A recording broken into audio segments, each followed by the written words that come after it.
Hello, and welcome to a brand new episode of the Youth Have a Voice podcast.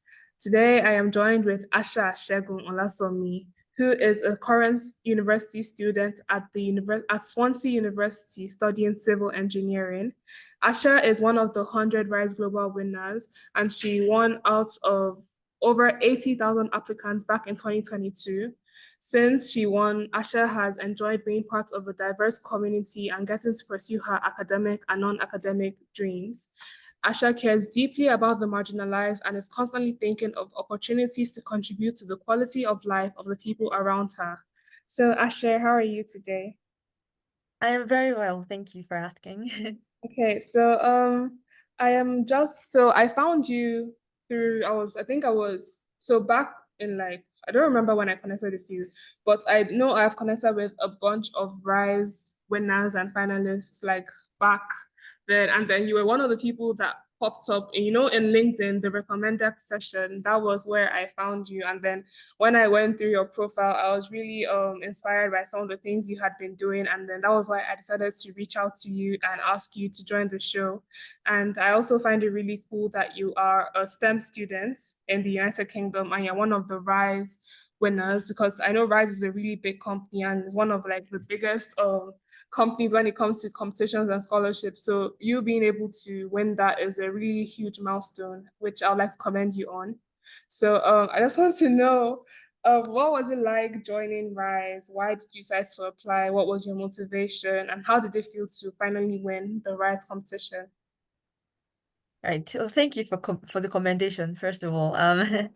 Yeah, it's still a dream. It's like a dream whenever I stop and think about it. The project that I had worked on for my RISE application was a research paper on the Mm-hmm. effects of stigmatization of young mental health patients in southwestern Nigeria, where I'm from. So when I say young, I mean I'm referring to the age group 10 to 24. Okay. And I researched at that time using a combination of questionnaires that I designed myself. I conducted key informat interviews, and then of course, Google Scholar was very helpful in obtaining data that would be relevant to my work. And I think in terms of how I found the experience, it definitely varied, or should I say developed, as time went on.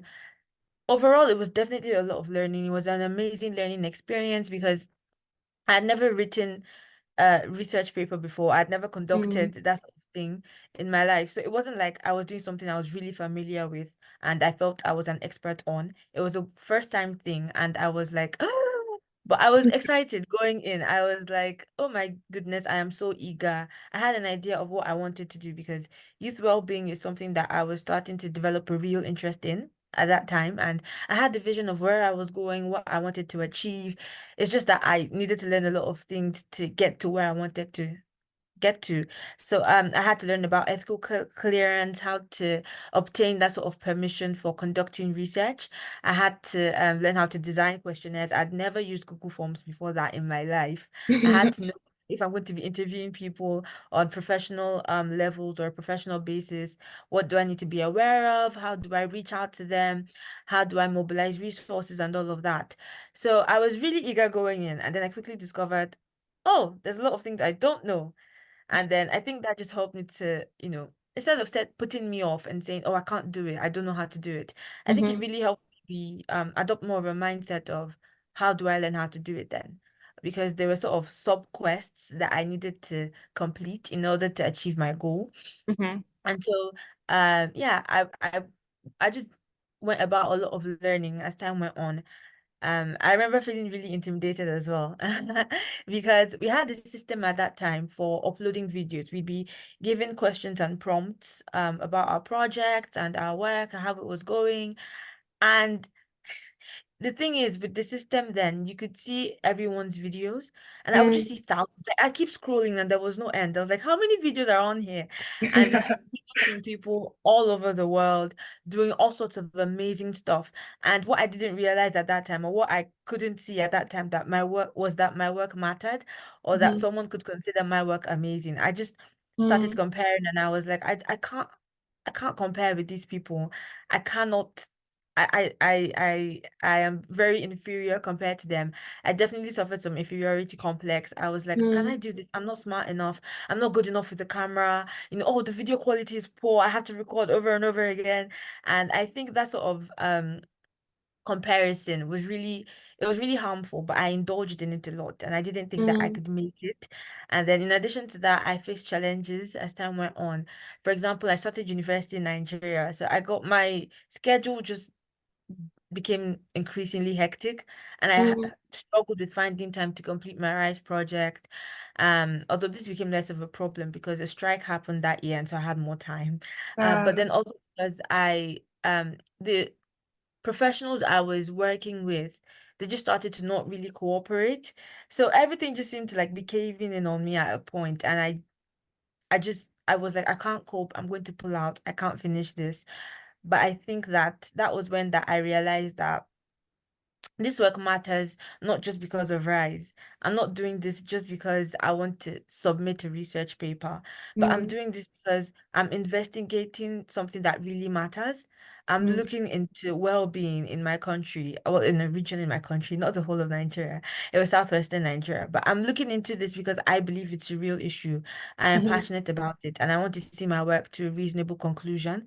So I mhm. think when my mindset shifted from I want to win to I want to see this work to a good end. I want to learn from it. I want to be able to help others with what I learn. Then I think it became less of a burden. And I think that's Mm. part of what Rise wanted us to realize that it's not just about the glam if you win. It's more about The journey. exactly the journey instead of the results. It's more about the process and how that can be helpful to other people as well. So a Mm. lot of things definitely went through my mind, like with different stages. But I think when I came to that realization, things made more sense and I was able to stick more through it.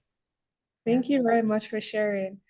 I find this quite inspiring. I remember back when I was like 16 or 17, I wanted to do Rise too, but I just didn't have the motivation to start. So Mm. seeing that someone was able to persevere and push through, because the process is definitely very rigorous. I remember downloading the app and seeing, I was like, where am I going to even start from? So Mm. it's quite inspiring seeing how you're able to push through and finish it. And then you became one of the 100 winners, over 80,000 applicants. That's really inspiring to see. So once again, I commend you greatly for that. Um, Thank you. you're welcome. I think you said you mentioned that you started university in Nigeria. So Yes. before you left Nigeria, were you also studying civil engineering? And what exactly made you move to the UK? Yes. Oh, thank you. That's a wonderful question. I was studying civil engineering in Nigeria. It was the same Mhm. course. So I started uni or university, sorry, I should be more formal. But I started university in Nigeria in 2022. Okay. And um, how do I explain this? So it was a time where it was post-COVID, and Mm, so university applicants or yeah, new university students were being admitted on a batch by batch basis. So the okay. university I had selected, they were merging um two batches together. So it was the year before me and my Mhm. year to be merged into a single application cycle. So they all treated us as though we had graduated the same year and we applied at the same time. And Mhm. so I got in eventually, but because it was post-COVID, a lot of things were different. And so we started the academic year in January instead of Mhm. the usual September. And so we started in January, but then in late January, but then by March there was a strike, an academic strike. And I remember at first it being, I'll just go home for a week. Don't worry, we'll be back. But then the week turned into 2 weeks, and then a month, and then 2 months, Six and then months. exactly. Before you know it, it's an indefinite strike. And I Mm, remember being home and just sitting and thinking, this isn't what I signed up for. Like I literally just started my higher education journey. I'm not happy about this. And mhm. then I'm a Christian, so I tend to just take everything to the Lord in prayer. So I was like, dear Heavenly Father, I don't want to just sit at home for months on end while Mhm. my education is on hold, because I Yeah. recognize that although the strike was a nationwide one. It was all federal universities in Nigeria that were on strike. Yeah. I recognize that my peers outside the country, outside the continent, will still be progressing with their studies. And I Mhm. just wasn't comfortable with the idea of sitting at home and not Okay. learning because I love learning. And so I prayed about it. I started applying to other universities. At first I didn't tell my parents. I was just like, I'll just apply and see what they say. I'll just apply and see if I get in. Mm-hmm. So I started applying, and then but it was definitely during that moment or during that period that I realized I don't want to just sit at home. Because I think altogether in the end we were on strike for nearly 8 months. And I'm thankful then that during that period I had secured admissions elsewhere and I wasn't just, not doing anything. And yeah. Yeah, thank you very much. But during those 6 months, apart from applying, were there any development things you were doing to get better and to improve yourself? So like let's say like the first 2 months when you realized that this strike was taking longer than you thought it was going to take, how exactly were you in working on yourself during that time? What were you doing at that time that was helping you grow and develop? Absolutely. Yeah, that's one thing about me. I think while it's a strength, a lot of times it's also it's also a weakness. Or while it's a Mhm. weakness, a lot of times it's a strength. There's one thing about me which is that I can't sit still. I Mm, can't be idle. idle. So I have trouble resting. I have trouble resting, which is the downside because I'm always doing something. But I think it's Mm, it's definitely helpful a lot of the times to know that time is a gift, time is yeah. a resource that should be maximized. So I just have to learn to pace myself and take rest when I should.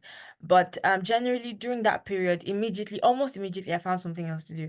So I got involved with an organization called Youth Up, Youth Up Global. Okay. I believe they're very big on LinkedIn and they have lots of connections all over the world. So I got involved in Youth Up Global. I signed up as a volunteer then, and then they were creating at the time a subgroup called Young Females in Tech and Creatives. So it's called YFTC. And then the leader at the time, I'm good friends with her, she reached out to me and then we were forming a leadership team. So I Mm-hmm. got on board as the executive director then. So what we're doing is that we're empowering young females, Africans especially, in terms of creative skills, but then also tech skills. And so we had a couple of boot camps. I remember just sitting over an Excel sheet for hours and hours, in the screening process. That's just a memory. But Mm, generally I got involved with the workflow there. So I definitely honed my skills as a leader because I was the youngest in the team, in the leadership team, and I okay. had an executive like directorship position. So I definitely honed my skills then, and then putting together programs, trying to discover what it is females wanted to learn. I mean, everyone wants to Mm, learn something different, which was a yeah. bit of a challenge, but it was also an opportunity to realize, oh, there's so many gaps that we could be filling. So I worked with the young females in tech and creatives, and then I'm so sorry, I cannot remember the name. I remember uh I cannot remember, but I did do a couple of courses. I did a copywriting course run by the Sailor Academy, but then I Okay. also did a course on a series of tech skills. So there was video editing, and then I think there was a bit more of copywriting and like graphic designing, and it was just a series of courses. It was a boot camp that I did. It was I think a week-long boot camp, and we just always had so much homework, and that pushed me outside of my comfort zone. I remember because we had to record ourselves doing certain things. We had to post the video on Twitter and Instagram, and I remember being like, no, because I was such a shy person. And the idea of uploading a video of myself on Twitter definitely, like, it genuinely shook me to my core. I was so terrified. But it was during that period I started to step outside of my comfort zone. So I did lots of courses. And yeah, I think I just focused on becoming more well-rounded as an individual. That's really cool to hear. I think we may kind of be similar in that aspect that we both cannot rest. We can't be idle. We cannot do anything. I'm the kind of person that I can't sit down and say I'm not doing anything. Even Yeah. if I decide to be idle for like a minute, I suddenly remember that, oh, there's this thing I wanted to do at a point in time. Yeah. And then even sometimes in my sleep, I will remember something while I'm sleeping. So, like you Oh, said, it may be a weakness to an extent, but at the same time, it's also a blessing. It's like a blessing and a curse at the same time. But yeah. yeah, so I think it's really cool actually to be able to push yourself and persevere regardless of what challenges you may be facing, and just being able to always find something to do. I think that's a Yeah. really cool thing. I want to know, why did you decide to study civil engineering? I know STEM is increasing over Africa and generally over the world, but even as a Nigerian, being a female in STEM, how did it feel? How does it feel? Because you're a Nigerian, even though you're a Nigerian in the diaspora, how does it feel to Mm. be a woman in STEM? And what exactly would you say was your motivation behind studying civil engineering? Oh, wow, thank you. That's a really good question. My motivation. The thing is, up until I was like 12, 13, I wanted to be a neurosurgeon Okay. because I read the book called Gifted Gifted Hands by hand, Ben Carson. yeah, exactly. Oh my goodness. That book was just I could read it over and over again. I loved it. So yeah, for a long time I wanted to be a neurosurgeon. I was like, this is my field. This is what I love. I want to open up people's brains. I want to do this and this and this. But I think as the first thing that made me realize, oh, maybe this is not the path for me was um after our exams, Hmm. um as we were approaching senior secondary school one, my school did something where they allowed us to explore the subjects that we would be doing beforehand. So I wasn't at that level of study yet, but did I had classes in physics and biology and Like chemistry. taster classes, kind of. Exactly. So we had taster classes, and I realized I did not like biology one bit. I was just, what is this? I was like, is this what I'm going to have to study for a lot for good God knows how many years to become a Mm, doctor? So that was the first time I started to reconsider my yeah. career option. I'd never really had to reconsider before, but then I started to reconsider. I realized I loved physics with all my heart. I loved Mm, math and further math. I enjoyed technical drawing and hmm. I so that was when I started to rethink. But then again, I'm a Christian and I just pray about everything. Yeah. I think that was when I also started to really pray about it because before then I was just like, oh, I'll become a neurosurgeon. That's what I'm going to do. That's what I'm going to do. But then I started to think about it and pray about it and also do some Hmm. research in terms of what career options are there. I started to ask my parents and my friends, what do you think my strengths are? Look at me. What do you see when you see me? Do you see me in a white lab coat? Or do you see me in overalls? Do you see me, where do you think my skills and my talents would be most helpful? And I started to ask myself those important questions as well. Questions. And then I think like as the Lord led me, I just realized I love designing as Hmm. well. You could give me bolts and parts and all sorts of things and give me a manual. And I would love to sit down with it for hours and hours to put it together. I Hmm. love planning, not just events or programs, but also just processes. So I'm really intrigued by the construction process and what goes into Mm, every stage. I'm really intrigued with design options and how we arrive at a certain design option or what makes one more preferable to the other. And so I think as I learned those things about myself, I realized, oh, I think engineering is more my thing. And mm, then civil engineering is just so vast and so helpful. It comes into play in every area of our lives. You can't go anywhere without a road, for example, or a bridge or a dam. hmm. Where do you live in? You live in a building, you go to a school, you work in the office. All those are places and structures put in place by civil engineers. So I Hmm. just realized how indispensable it is and how people oriented it is. Hmm. And so I think, yeah, that was what made me settle on civil engineering.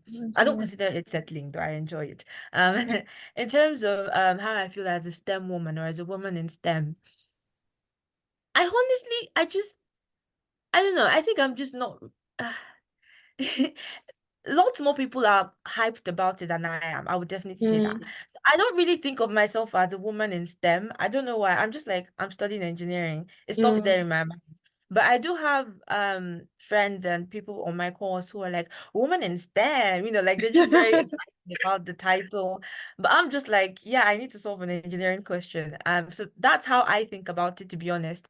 Although when it comes to like male female ratios and things like that, like in my class, I'd say it's about one girl to four guys. uh, Um, Mainly because we're not exactly a big group. I think if we're a bigger group, we might be a bit lower than that. But then I am impressed, honestly, with how far it's come. I'm aware it was like maybe 1 to 8, 1 to 10, maybe even one to mm, 20 in the past. So I know it's definitely come a long way, and I'm happy to see that more females are coming in and more women are realizing this is for me as well. I'm very capable of this. Mhm. So yeah, when I look around in my class, then I'm like, oh, okay, there's not a lot of girls here. But otherwise, I don't really, I'm just like, I'm studying engineering. That's yeah. That's really cool. But was it like that in Nigeria, or was the gap was the gap as much in Nigeria as it is in the UK? So while studying civil engineering, even for like the few months where you started in Nigeria. Yeah, it's definitely more. Definitely more. It's a huge gap in Nigeria. When in the UK, there's only about 70-ish of us in my class. Mm-hmm. But in Nigeria, we're over 100, like tons of Mm-hmm. us, nearly 200, I think, if I recall correctly. Hopefully, I'm not making numbers up. Um, and the gap was, I would dare to say it could have been one girl to maybe nearly 20 boys, possibly even more.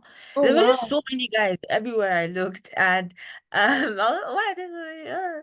But I think I was just really happy to be there. So I Mm-hmm. didn't really worry about it as much. I mean, I'm a bit smallish in stature. Mm-hmm. That was a hard truth I had to accept. But I'm a bit smallish. So I could get easily intimidated sometimes, a Mm-hmm. few times. I just turn around and there's this massive guy in front of me, and I'm like, but outside that, I wasn't really worried about the ratios, but I think that yeah, it's the gap is concerning back home. It's definitely more Mm-hmm. concerning in Nigeria. But Yeah. would you say that when some women in Nigeria may want to go into STEM career pathways, but they may be scared of starting it because it's just not as accepted in Nigeria as it is outside of Nigeria? Yeah, I would agree with that. I think gradually the conversation is shifting in that regard, and more girls are starting to realize that, oh, this is an option that's available for me as well. Like I don't have to Mhm. just do the classics. I can be an engineer. I can be a Mm, civil engineer. Um, I think it's definitely shifting, but there's absolutely more that can be done in mm, that regard. I think more girls need to be able to realize, or they should be allowed to realize that they can do that. Like if you're buying toys for girls, mhm. it doesn't have to stop at the dolls. You can buy Lego Yeah. sets for them and help them realize that they're capable of that as well. Mhm. Absolutely. Yeah, I agree. Okay. I have an important question. I think this is where the conversation may be shifting to. What were your biggest culture shocks moving from Nigeria to the UK? What exactly would you say was different? What was concerning to learn? What was interesting to see the differences? Because I know the cultures are completely different to a great extent. So, what were your biggest culture shocks moving? Oh, yes. Culture shocks. I had good ones. Oh, well, I suppose. Yeah, I could call them good. I had not so nice ones. I think a first major culture shock for me was having desserts after meals.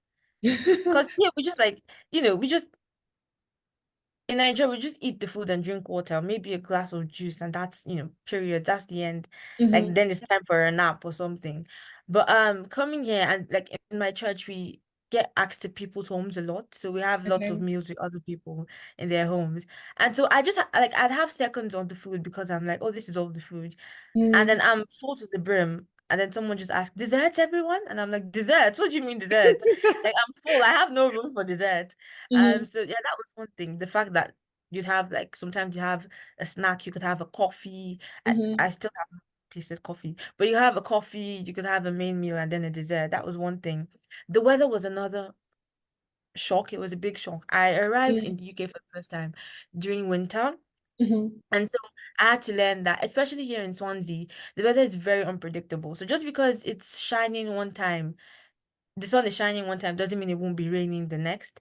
So I learned Mm. to always take a coat with me. And then I learned how to spot a good coat. You see the coats Mm. and then you see the nice solid coats. So I had to learn how to spot the solid coats. And then it's hailing 1 minute, raining the other, the sun is shining the other. Just literally the other day, I was out doing field work, Mhm. a practical for one of my surveying courses.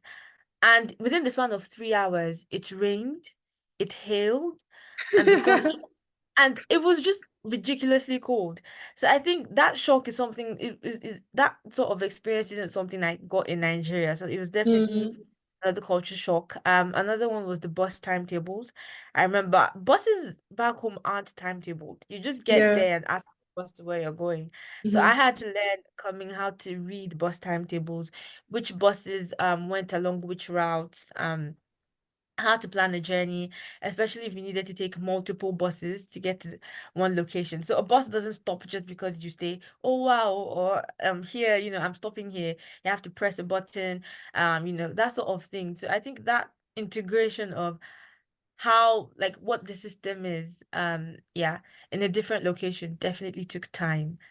But I think I'm still learning, to be honest. I haven't Mm, completely mastered it, but mastered it. Yeah. yeah. And in terms of academic, shall I still call them shocks? First of all, the fact that we had practicals earlier on, because when I was studying civil engineering in Nigeria, my understanding was it was a 5-year course, first of all. My Mm, understanding was that we wouldn't have practicals until our third year. okay. But just being in the UK for such a short time, I've had so many practicals. And then for each one, you have to write a lab report. And Mm-hmm. so the format for a lab report is like a proper paper, like an introduction and a methodology and Mm. research and results and analysis and references. I did not know how to reference properly before coming to Nigeria. Yeah. I did a bit because I had to do my research paper for RISE, but I Mm. didn't know that there were so many different styles and so many different Styles. methods. And I think more rounded assessment methods as well in terms of giving presentations. I'd never done that in my entire education journey in Nigeria. So Mm. coming and having to give presentations, having to do lots more group work and all of that. There were definitely like things that shocked me a little bit. Yeah. Okay. Turnitin is actually one of my biggest enemies regarding what you said about Oh. referencing. As a law student, I literally hate turning in because I think my school uses the Harvard format, and for law Oh, it's slightly different. So yeah. I always have to make sure that I'm not plagiarizing anything. Even sometimes I don't know why it sometimes plagiarizes my reference, and then I now realize, okay, then that doesn't that doesn't count as Oh, plagiarizing as far as I'm concerned. But yeah. it can be really frustrating sometimes. So I can personally relate to I've that heard that. on a really personal level. I wanted to know, so as you have moved to the UK, right, and you Mm, have seen the differences in education between Nigeria and the yeah. UK. I believe you did your high school in Nigeria, your secondary school in Nigeria. Yes, correct. Yes. Yes. Okay, so having experienced two educational curriculums, what would you say that maybe some Nigerian universities or some Nigerian schools need to do to better improve the academic experience? Based on your experience from two educational systems, from the Nigerian curriculum to the British curriculum, what would you say that Nigerian schools need to do in order to be able to change the academic experience that Nigerian students have? Because you've experienced both now. So what do you think needs to change? What differences do you think need to be implemented to make the academic experience in Nigeria to become a better one? Yeah, that is a great question, actually. Thank you for asking. You're welcome. I would say, first of all, more rounded assessment methods, Mhm. because in Nigeria, oh my goodness, I only did one round. Oh, I only did tests and exams in Mm, Nigeria, but coming here and having to do papers, for example, or mhm, reports, whether individually or as a group, coming here and having to do presentations was definitely something that stumped me. I mean, I actually enjoy all the assessment methods, mhm, but it was definitely something that made me open my mouth in wonder, like, oh, this is possible, mhm, like this happens. So I think those areas develop excuse me, those areas develop different parts of mhm, students' personalities and students' experiences. So I think it mhm, would be helpful to incorporate more assessment methods. For mhm. example, giving a presentation as an individual. Yeah. Um, definitely helps with developing the student's confidence, for example, or ability to Mhm, speak in front of a crowd, eloquence, that sort of planning, how to build engagement when relating mm, with a group of people. So I think those are skills that we will need in the real world, but we're not yeah. prepared well enough for in university or in school. So I think if these assessment methods were more rounded and we had more opportunities for developing not just our ability to remember formula, to write stuff down or to use a calculator. If these assessment methods develop more than just our abilities to, put in numbers or write down stuff, then it would be definitely helpful and in preparing us for the real world. And Mm-hmm. then I would say practicals earlier on, Mm, allowing students to do stuff with their hands and not mm. just, remembering facts from Theoretical. their brain. Exactly. I think more practicals in addition to all the theory that is being done. And I can't really speak a lot for secondary school or primary school because I was born and bred in Nigeria. That's where I grew up until I Mm-hmm. came here for uni. Um, but from my relating with people in those age groups or those levels of education, like especially at my church, I Mm-hmm. think also that it's quite similar to what I've said before in terms of more hands-on activities, but Mm, also more excursions and trips, mm. allowing students to see the real world. And I think that happens like well enough in a number of schools, but I think there's also still a lot of schools where it doesn't happen as much, especially in public schools. So Yeah. private schools is where they take their students out, take them to places inside the country, outside of Nigeria. But I think especially in more public schools or government funded schools, if Mm. everyone had that equal opportunity and Opportunity. access to seeing the world outside the four walls of their classroom, then they would definitely be the better for it. So I think those are a few things that could be implemented, or that if were implemented would be helpful.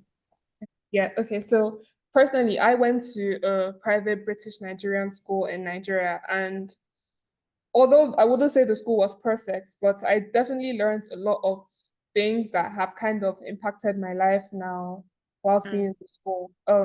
A shout out to there used to be this principal in my school. Was he a principal? I know he was like a head. His name was Mr. Olasanmi. Um, mm, he was a really good man actually.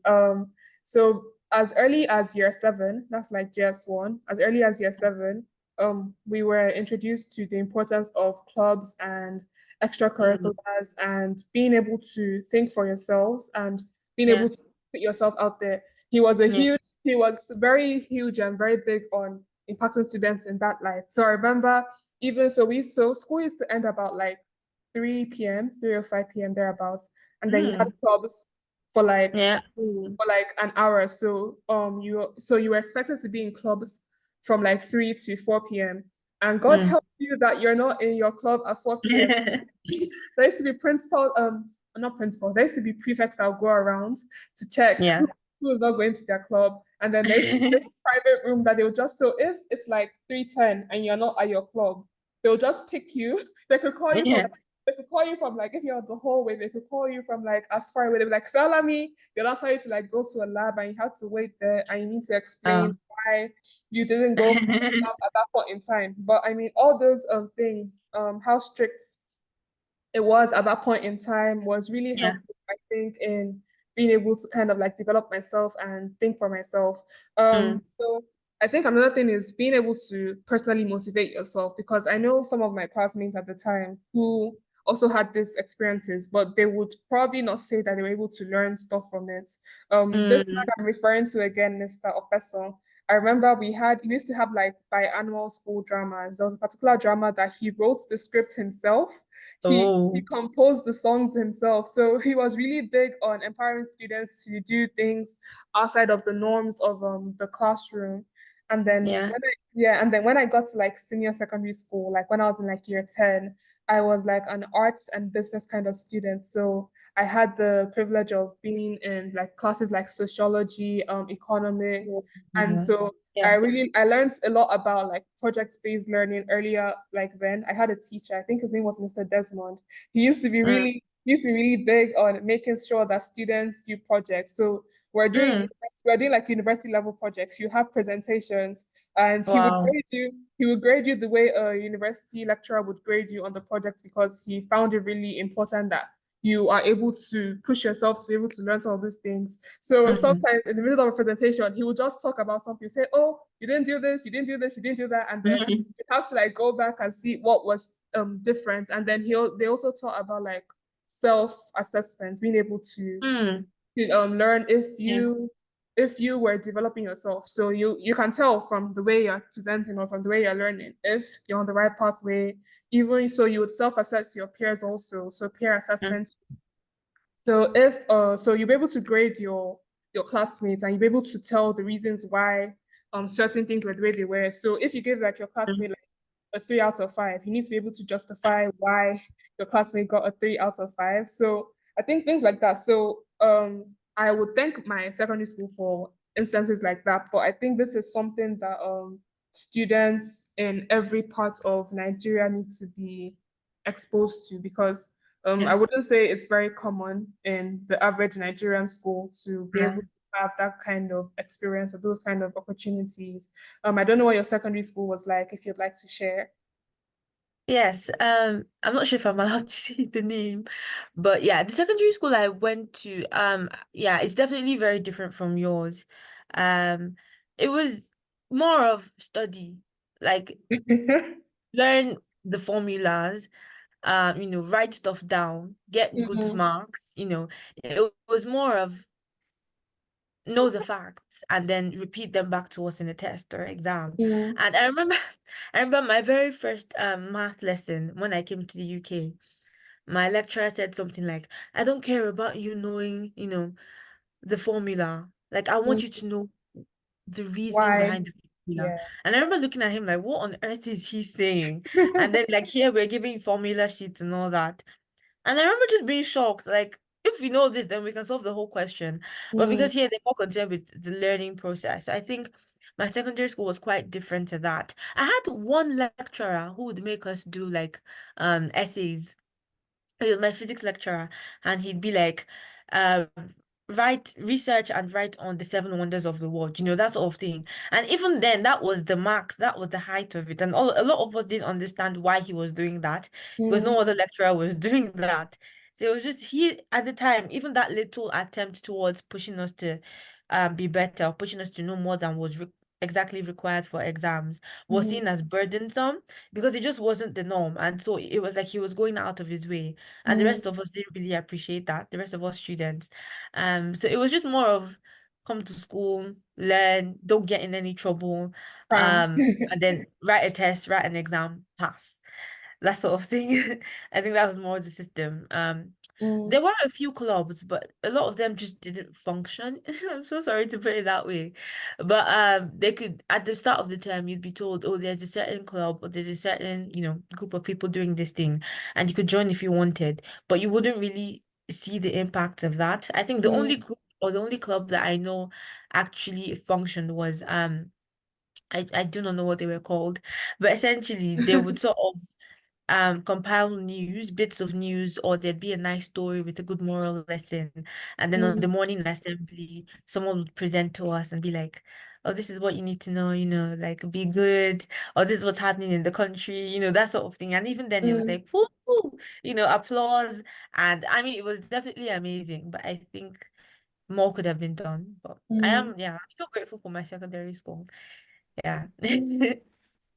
Yeah, I did IGCSE, so I was exposed to, so those are like British exams for international students who are following the British curriculum. So I think in the UK it's GCSEs, but Yeah. in like other schools outside of the UK it's IGCSEs.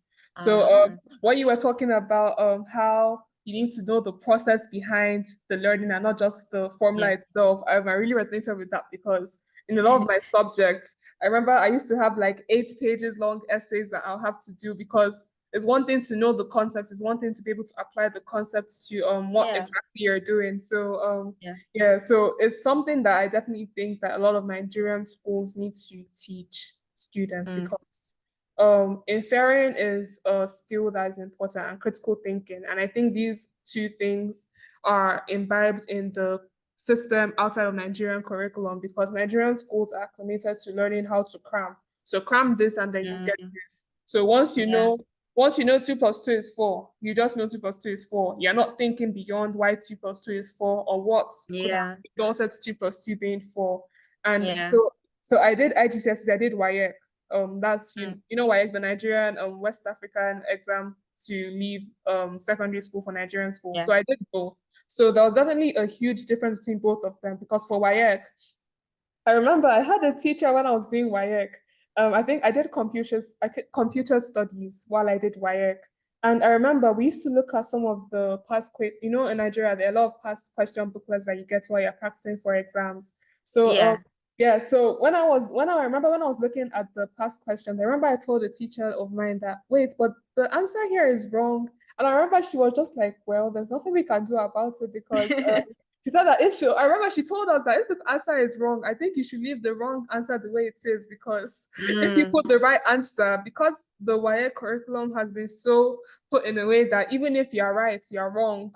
So put the yeah, wrong answer just so that you get the marks. So that is like a huge difference between the two curriculums because one yeah, is you need to understand why you're learning. Another one is whether you're right or wrong, just put the answer that we expect you to put and don't question it. yeah, And I yeah, definitely think that this mindset has kind of shaped Nigerian youth to an extent because not even yeah, Nigerian youth, Nigerians in general, because a lot of people don't ask questions. A lot of people just take things as they are and they never make a conscious effort into changing or developing who they are. yeah, So if they tell you stand up, you're not asking why, you're just gonna stand up because they told yeah, you to stand up. So it doesn't help people think critically, which is something I definitely think the Nigerian government or the Nigerian education system needs to change completely because there's no reason why you should be so put in your head, you should just be thinking, oh, if they tell me yeah, to do this, I can't question, I can't think about it. So yeah. I definitely think it's something that needs to change.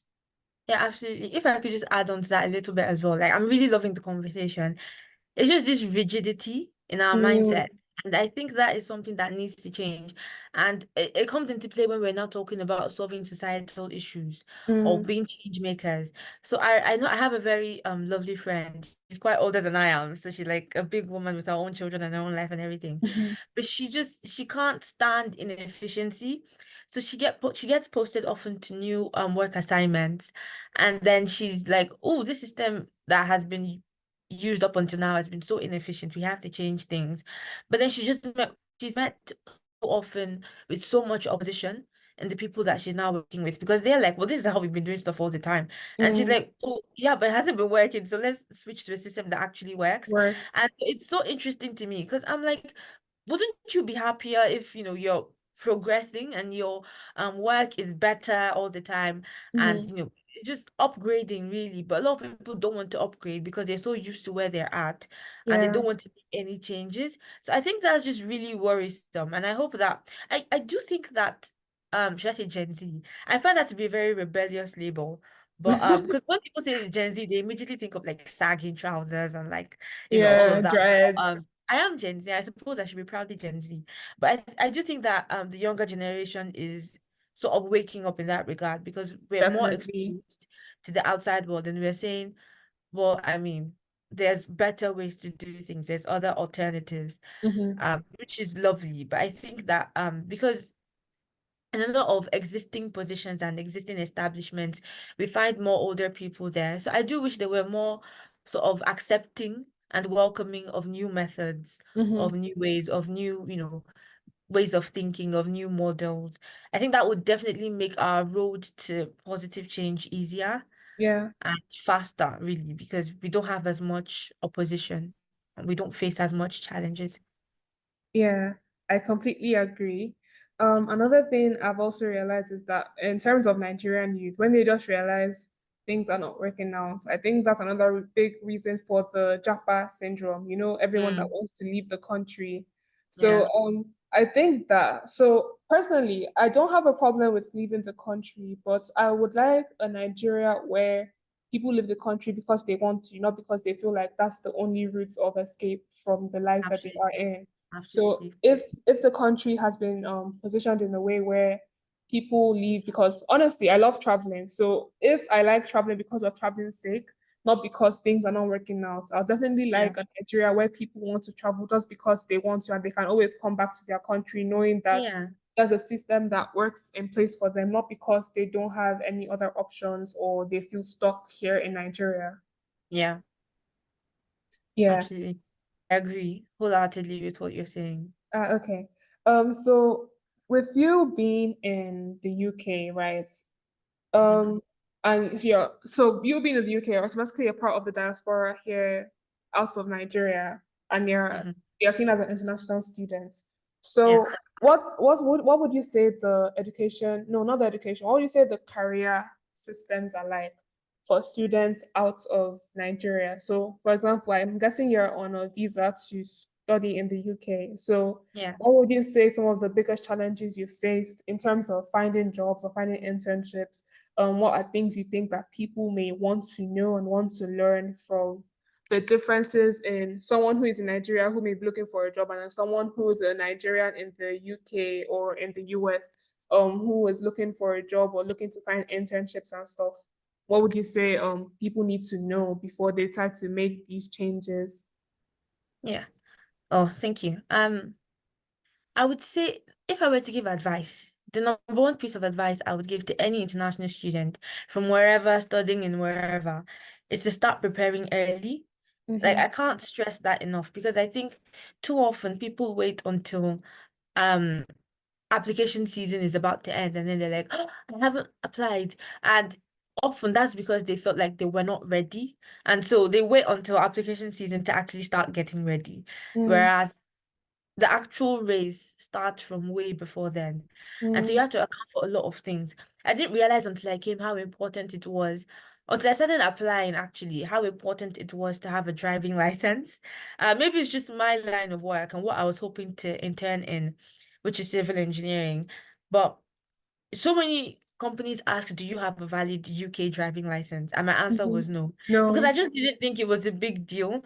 Like the buses work well enough, I could always go to wherever I need to go in time. But a lot of construction sites apparently are in areas that public transport does not easily access. And so they want to know if you can drive. They want to know if you have a car. Okay, if you don't have a car but you can't drive, maybe we can give you a company car, that sort of Mm-hmm. thing. But I just wasn't aware of that because I didn't have a driving license even from back home.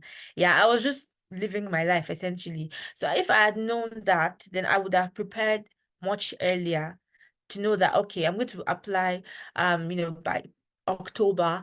So if I'm going to do that, then I need to get my driving license before then. If that's going to be the case, I need to pass my test. How many hours of lessons do I need to have had before I book a test? Do I need to pass my theory before that? How do I go about, learning the highway code and all sorts of things in order to do my theory test? So start preparing early, but then also build your CV, because here there's so many opportunities for stuff like volunteering, whereas back in Nigeria I wasn't really exposed to a lot of that, to be honest. So coming here, I love volunteering, so I quickly found out that I signed up for more than I could handle. But Mm-hmm. yeah, build your CV with whatever opportunities are available. If you can Yeah. volunteer, it doesn't have to be directly linked to your field of study or desired line of work before you do it. Just building experience and enjoying learning in different sectors of life really is just such a blessing in itself. But then contributes and adds to your CV, gives you that boost when you say I volunteer and when you say this is what I do, this is why I enjoy it. And even though it's not linked to my course, this is what I learned from volunteering. And then some universities will have like employer talks or employer events.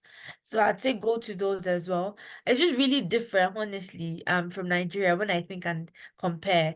But the fact that we have like employer talks or events, even at my university, they'll tell us, oh, this company is coming and there'll be free pizza, you just need to show up and pay attention. Mm-hmm. And I'm just like, wow, okay, of course I'll come. Not just for the pizza. I mean, the pizza is a big part, but for the pizza, but also because, it's a chance to network. It's a Mm-hmm. chance to just learn how these different companies operate.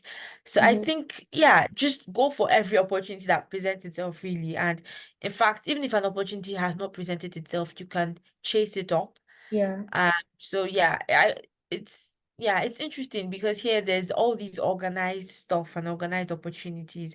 Whereas Mm-hmm. I think if I were talking to my colleague back home in Nigeria, then I wouldn't a lot of these things just wouldn't really apply, or it Yeah. might be harder to access a lot of them. So I think that for people who are in environments or in settings where your university doesn't really have employer talks or there's no volunteering opportunities at your university, then as sad as it is, it means that the onus is on you On then you. to seek out those opportunities and to seek out those platforms to actually, build a great CV, Mm.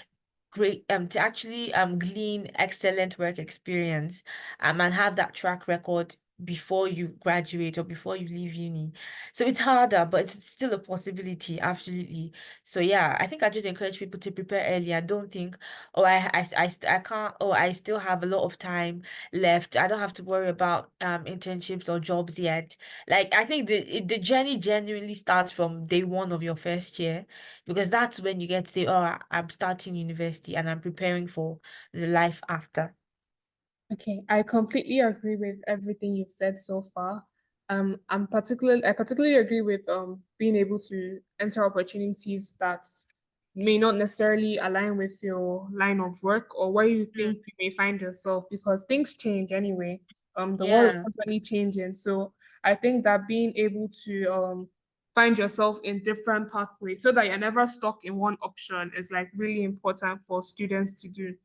There's something yeah, I like to advise people to do when it comes to having looking for jobs or finding careers. So try to get yourself in as many opportunities as possible. Through social media, it's very easy to find opportunities this day from yeah, LinkedIn to Indeed to Glassdoor, or even through like post on TikTok or Instagram. There are opportunities yeah. everywhere. So I would advise people to have so when you do apply for some of these opportunities and then you get them. So in order to streamline the opportunities, I'd advise people to have a master CV. So the master CV has like everything you have ever done in your life when it comes to Hmm. work or volunteering or even just helping out in your local community. So have a master CV for everything. So let's say you have been able to venture into let's say five different industries. And let's say you're studying maybe microbiology, but then you have Mm. some experience in writing, you have some experience in social media, have everything in a Yeah, master CV. So when the time comes for you to now like apply for a job, you now have a mini CV from your master CV. So you have to mm, now create a new CV that will tailor to the line of work that you are looking at joining so that yeah, so because you have so many experiences and opportunities to choose from, you're never stuck in terms of, oh, where do I go to? I don't have this, I don't have that. And there are also a bunch of transferable skills you may be able to get from being able to pick and nitpick from all the other little things you've been able to do. yeah, absolutely. That sounds like excellent advice, to be honest. Yeah. So I think the final thing I want us to speak about is how international students can have support groups. Would you say you have a support group right now in the UK, or is it lonely? Do you have people to rely on? I know you said that you're in a church group. I'm Yeah, also a Christian. My dad is a pastor, so I'm a huge Christian too. awesome. So yeah, so I know you said you're in a church group. So that Yeah. has that been able to help and shape your journey while in university? Do you think that you would have been able to have gotten this far if you didn't have that support system that you currently have? Yeah. My answer would be no. I don't think I would have coped very well, to be honest. Mhm. My favorite thing about Swansea, outside of my course, I enjoy my course, but I get tired of even that sometimes. I'm like, leave me alone. I just need a day to sleep. But my favorite thing about Swansea is definitely my church. And one thing that bothers me a little is when people ask, is it a black church? Because Mm, then I'm like, does that really matter? mm, Like, yes, there's Nigerians at my church. There's also Zimbabweans, there's Chinese people, Korean people, Iraqis, and of course British people.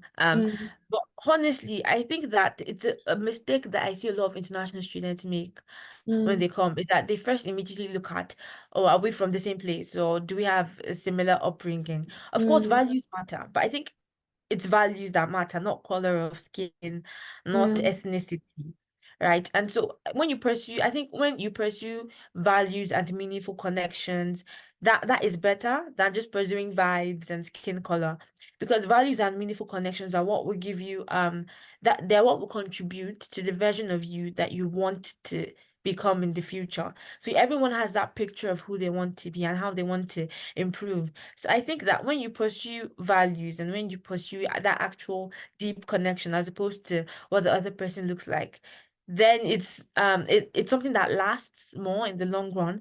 But when you're just, focused on the short term, the immediate, intersectionalities, you could end up lonelier in the long run, to be honest. And that's what I think a lot of people don't realize. Mm-hmm. But yeah, church is definitely my support group. There's people from all over the world at my church, which is always lovely when you sit down to have a chat. Um, but I think having a solid support group is absolutely important. Like the importance of that cannot be overemphasized. And another thing is like staying in touch with family and friends from back Yeah. home. So many people come and then they're like, I don't know those people anymore. They throw them away, which is sad Mm, because they're your family, they're your friends, they're people that have known you the longest, people that will love you the longest. So as much as that shouldn't become a hindrance to your new schedule.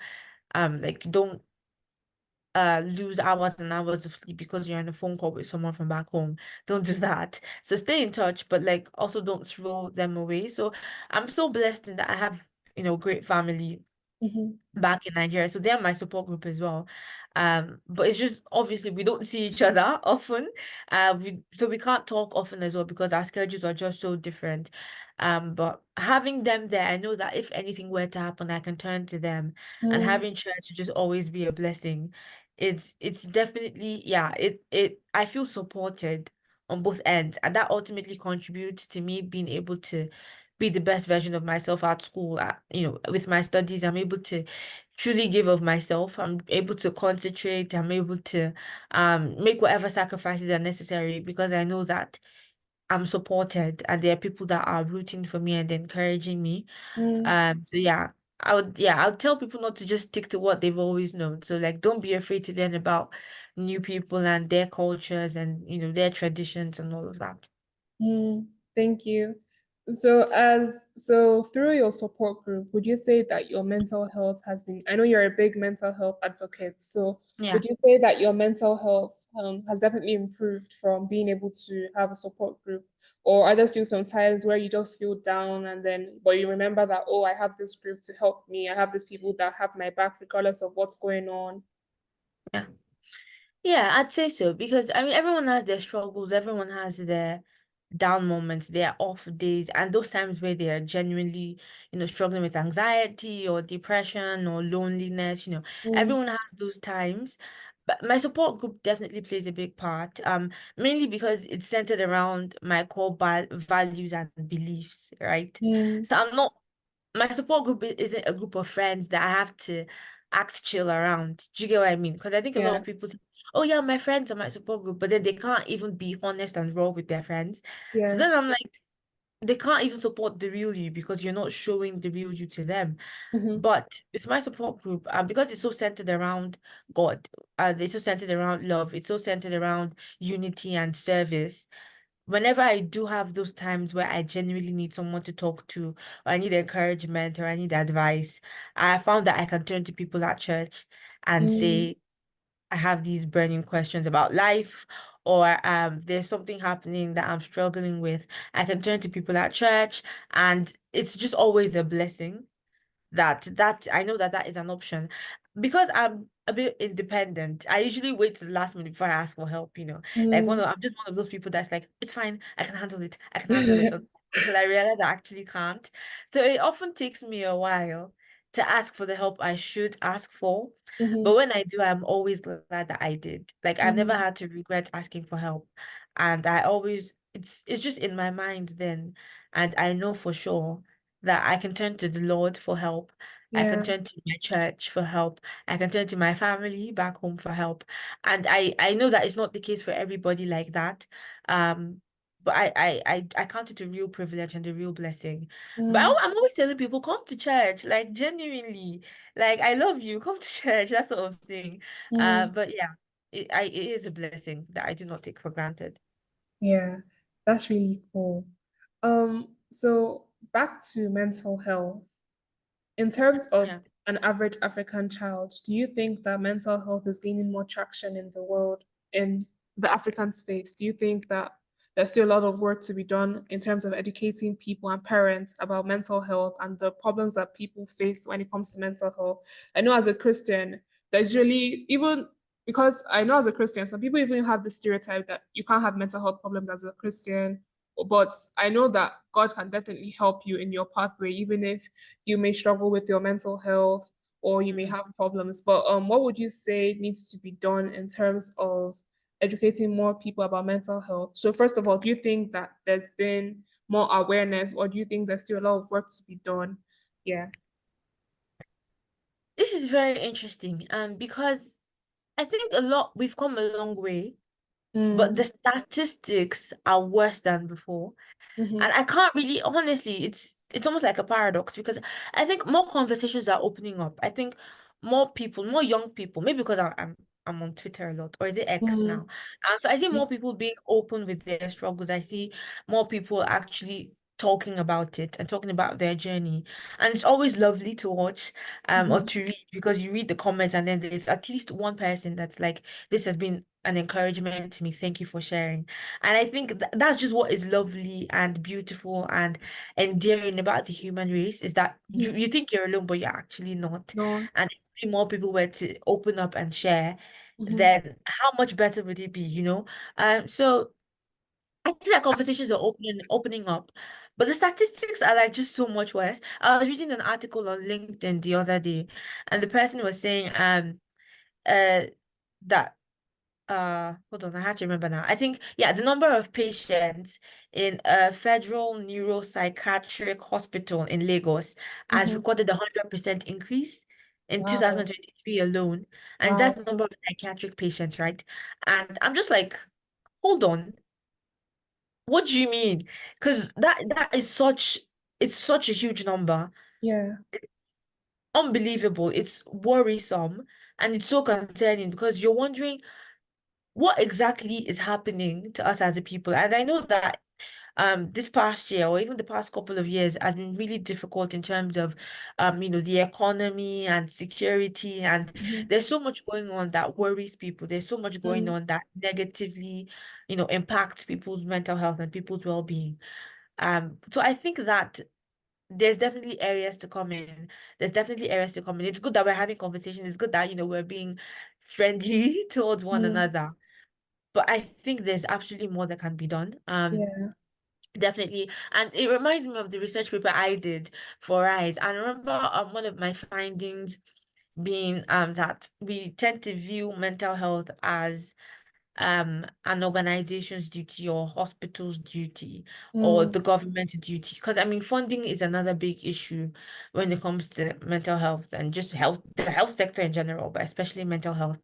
Um so we need to see it as each person's job.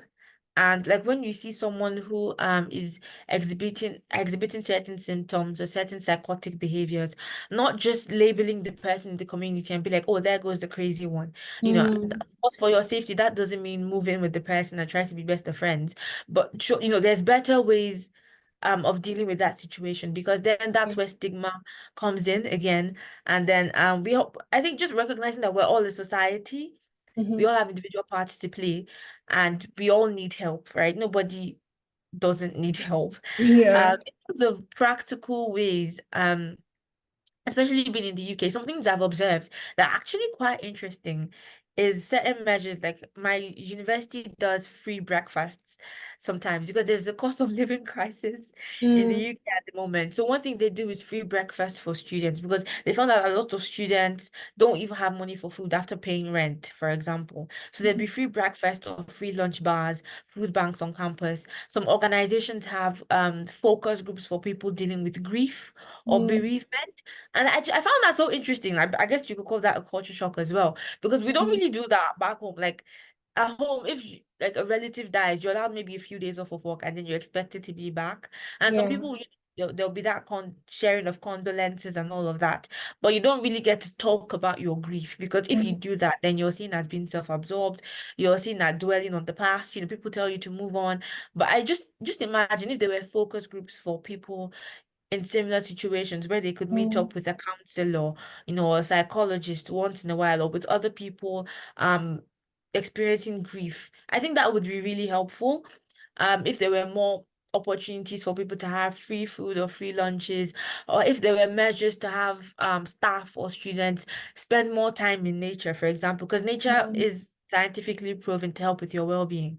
I think those are more practical measures that we can push not just on an individual level, but on an organizational or institutional level as well, Mm-hmm. that would could potentially have really, really positive impact.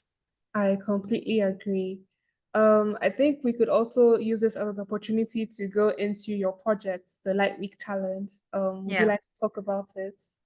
Yes, thank you so much. The Light Week Challenge is a project that I have been working on for under a year, but it's just absolutely it's so dear to my heart. And it started when I'm an international student. We established that already. But I Mm-hmm. remember being on the phone with of another international student. I wasn't really very close with her, we were just acquaintances. We met through a mutual friend. And then there was just this time really where it was during the Easter break, I think. And I just suddenly got really lonely because lots of people left residences, halls of residences for their homes because, Mm-hmm. people live nearby. And I think I was literally the only one in my flat. And I remember just sitting there in my flat of 20 people, I was the only one left. And I Mm-hmm. remember just sitting there and thinking, I want my family. I don't want to do this anymore. But then I thought about this other international student I had met. And I was like, hold on, if I'm feeling this way, chances are she's probably feeling the same way. And so I just picked up my phone and called her. It was so awkward because I barely knew her. But I was like, hello, you probably don't remember me, but I'm just calling to check in and make sure you're doing all right during the break. Mm-hmm. And then she called me a few weeks after, or no, the week after, to say, you have no idea how much your call meant to me. Thank you for reaching out, even though we barely knew each other. And that was when I started thinking, there's probably tons of us that have those down moments, but don't reach out because we're hoping someone else will reach out to us first. Because I would have felt more comfortable if someone else had called me to be like, Asha, you're still, you're such a lovely person. Just to let you know you're loved, you're cherished, just all sort of sweet words to make me smile. I would have loved that, but then that doesn't mean that, doesn't mean that someone else didn't need that. Mm-hmm. So we sit around waiting for someone else to notice, where we're at and to offer that helping hand, to offer a listening ear, whereas we could be that helping hand and listening ear to someone else. Mm-hmm. That's sort of the story behind the Light Week Challenge. And what it is essentially, it's that it's a 7-day well-being challenge, well-being program for fresh higher education students, especially people who are new to the system. Because I found from what I observed with my own two eyes, but also from research, that students in this new phase uniquely struggle with their welfare. The struggles are really unique to their category and their transition process. So the Light Week Challenge sort of it tackles those struggles and helps students look beyond themselves to the environment around them to help them better understand life and the environment and to better integrate into the new system. So Mm-hmm. the twofold problem that the LWC, I call it Light Week Challenge the LWC, the twofold problem that it addresses is first of all the unavoidable issues that come with moving to a new environment. So, for Mm-hmm. example, if it's a new time zone, managing like a different academic system, maybe financial troubles, especially that's something I found to be really common. Or if there's just a lot of instability, in the family environment back home, there are thoughts that plague the student, even though they're in a new environment. And so, Mm-hmm. if these problems go unaddressed, then the well-being of students suffer, Yeah. and then that in turn affects every other area of the university life. Why? Because they can't give their all to their studies. Why? Mm-hmm. Because they don't even want to meet up with friends to talk of making new ones. Um, they don't want to put themselves out there. And so the consequences of this then could be like the student dropping out or being asked by the institution to withdraw. And then I already mentioned the other problem of this waiting mindset. It's a very individualistic one where the students don't ask for help and they want someone else to notice that they need help. And Mm-hmm. then because of that, students often like fall prey to dangerous groups who are looking out for fresh, students to sort of befriend but then actually drag into trouble. So Mm-hmm. what the LWC does is that it provides resources for Mm-hmm. sleep, for managing anxiety. It contains practical advice for settling into uni beyond the good grades. It just provides those practical resources. It also contains a coping cards collection, Okay. that says, yeah, this happens, but then this is how to redirect your thoughts or your habits, your patterns. And then but then the heart of the LWC, the challenge itself, is that it's spread over 7 days. There's a task for each day Mm-hmm. that encourages the student to look beyond themselves, encourages the student to help someone else. So it says like you're not feeling 100%. You don't feel like you have everything under control. In fact, you're worried about so many deadlines and you're worried about your work. But this is how you can still be a blessing to someone else. This is how you can be proactive in managing or navigating difficult situations. Because we're supposed to be change makers, we're supposed to be innovators. So that means we Yeah. have to be proactive. But Mm, one awful thing that I've noticed about lots of young people these days is that we are not proactive. mm, We're not quick to spot challenges and say, even if I'm not getting paid for this, I still want to do something about it. mm. So that's essentially what the Light Week Challenge is about. I think you may Right. be the longest person I've had on this podcast so far, but Why do I talk so much? no, I've been loving this conversation so much. I think we've been speaking for like almost an hour and 30 minutes, but this conversation has been so interesting, and I'm really happy to have you here because what time is it? It's like 4:21. We started at like 3 Yeah, p.m. But I'm really happy yeah. with how this conversation has been going. I'm happy it's so long because I wasn't sure if I was going to be able to sustain the conversation for so long, but I'm happy we've been able to speak about so much in such a long period of time. So thank you Thank again. you.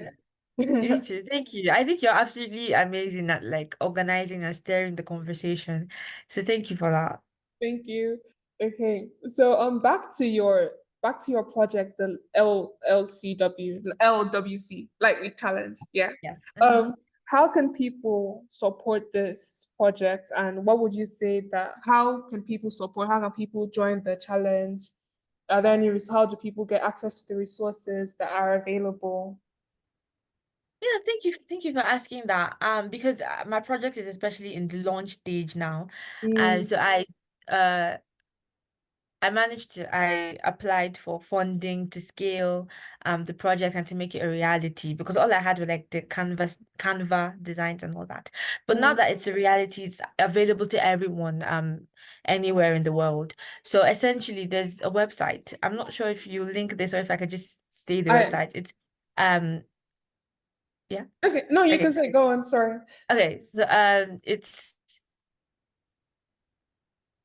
yeah, sorry. I don't know. You know when you just go off and my words left me. I I understand. apologize. Yeah.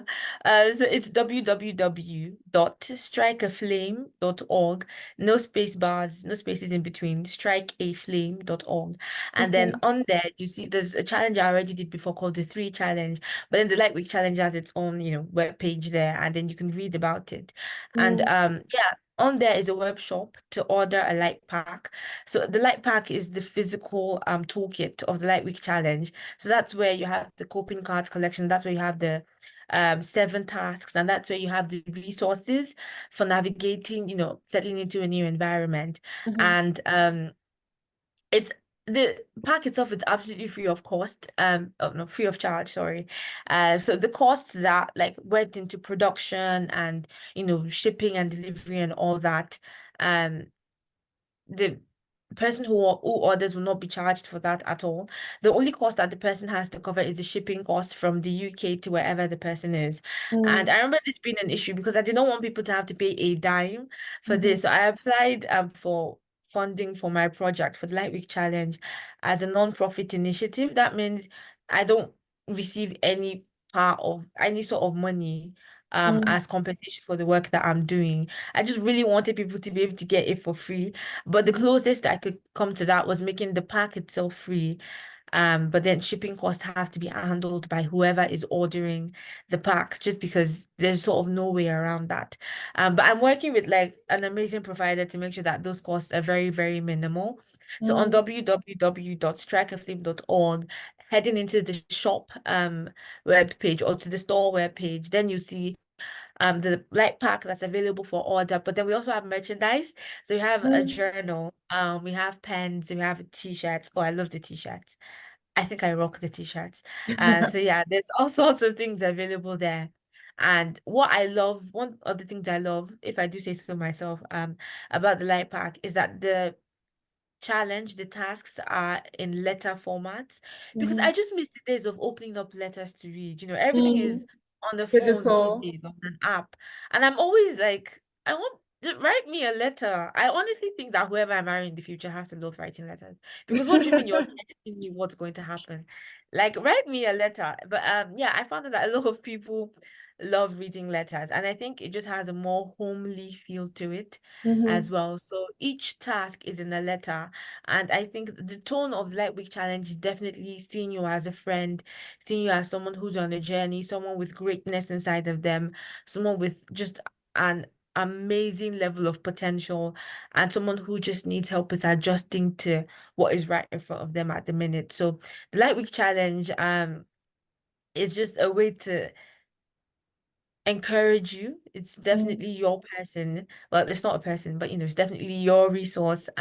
It's for the student, and that's just the overall tone of it. And it's just amazing. The feedback I've been getting so far is really encouraging as well. Lots of people loving it, lots of people learning from it. So yeah, yeah, it's exciting. I think this is really cool. Like, this is really, really amazing at your age, being able to be a trailblazer in this field. I find it really inspiring, honestly. And I'd like to really commend you on your work. I'm sure you're definitely helping a lot of students, and I definitely will be putting the link for anyone who's interested in the Like Week Challenge. I'll put it in the so this will be streamed on different platforms. So I'll put it in the YouTube and also on Spotify and Apple Music so that people have access to it. So I'd Yeah. like to thank you. Lovely. Thank That's you. it's Thank you. yeah, of course, definitely. I think it's really cool the kind of work you're doing. I'm always inspired when I meet people like you because our generation, even though I would say that we're making changes, there's still a lot of work to be done. So Yeah. I always love when I hear inspiring stories of people who are making big changes because I definitely think that this would help a lot of students internationally, even students who may be in Nigeria, actually. I think to an extent, it could help them Yeah. because I know some students may feel lonely in school because Mm, they feel they don't have any support groups. Their parents yeah. don't understand them, their teachers don't understand them. They may feel they don't Yeah. have classmates or friends who may understand them. So I definitely think that this would be able to reach like millions of people, and I'm not exaggerated. It would definitely help a lot of people. So well done. Well done, Asha. This is a really big thing that you're doing. No, thank you so much. I appreciate it definitely. When you first reached out to me on LinkedIn asking me to be a guest on the podcast, at first I was like, me? Me? And then I went on to read about College Guide Africa and read about the work you're doing, and I was like, this is actually amazing. And it definitely gladdens my heart. Oh, I think I'm getting close to tears. But it definitely gladdens my heart when I see people that are actually like not just sitting there. Because we one thing we do very well as a country in general is complain about the government, about the fuel prices, about the insecurity. We're just complaining about every single thing. But when I see people that actually want to make that change, and it's not just with their mouths, but they're actually doing stuff to say, I want things to be better, and here's what I'm doing to that end. It's just so refreshing.